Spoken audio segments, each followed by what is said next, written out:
Computer scientists are interested in developing methods, and clinicians are interested in taking care of their patients. What is really missing in the field are individuals who can bridge this divide, who can use, develop, and apply sophisticated machine learning techniques to problems that really are at the heart of the care of patients with cardiovascular disease. It requires not only knowing what techniques to use, but because the questions are very specific in a cardiovascular sphere, it also involves developing new methods that can inform physicians who take care of patients with cardiovascular disease.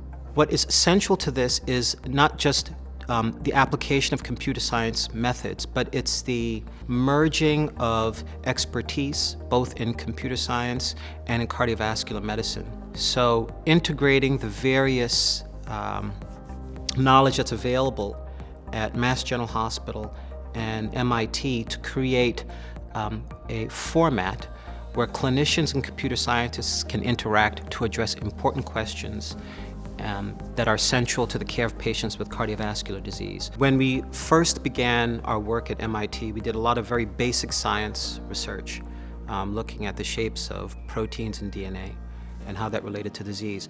That work is very important, but it probably would be hard for that to have an impact, a real impact on patients in my lifetime.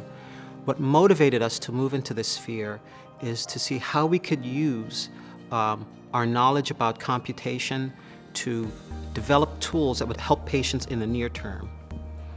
And a natural place to go was an application of machine learning techniques to problems in cardiovascular care. So we've developed a variety of different techniques over the years for processing physiologic signals, and a number of different machine learning methods for identifying high-risk patient subgroups. We can identify patients at risk for cardiovascular death using things like neural networks and other types of methods grounded in machine learning and artificial intelligence to determine how to manage these patients. So where we'd like to see this is in 5 years, the establishment of some integrated center where Mass General and the Department of Computer Science at MIT works in unison and in conjunction to develop these techniques that really are of clinical use.